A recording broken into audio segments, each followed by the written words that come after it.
মানে চেতুটাই দিল।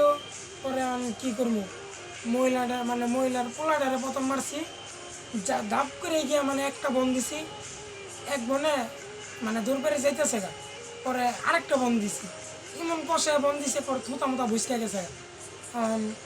মানে তারপর সেরির মায়ে আইছে, সেরি মানে সেরার মায়ে আইছে, সেরির মায়ে আইছে, সবার মায়ে আইছে।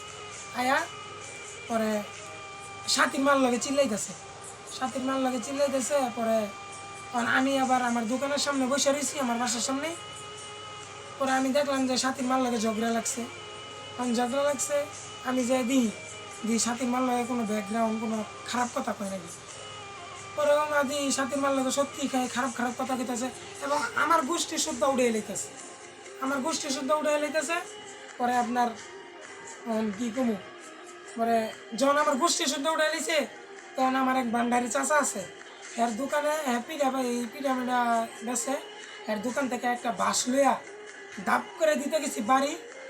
পরে আপনার মহিলার গায়ে লেগে গেছে, মহিলার গায়ে এমনভাবে লাগছে, মহিলার এই জায়গায় ফুলে গেছে, মানে দূরে প্রচুর ব্যথা পেয়েছে। এই মহিলাটাকে মারাতে আমার খুবই কষ্ট লাগছে। এবং সাথীর মারও কইছি কয়েকবার যে সাথীর মা, মহিলাটার কাছে গিয়া আমি একটু মাপ চাই, একটু মাপ চাই।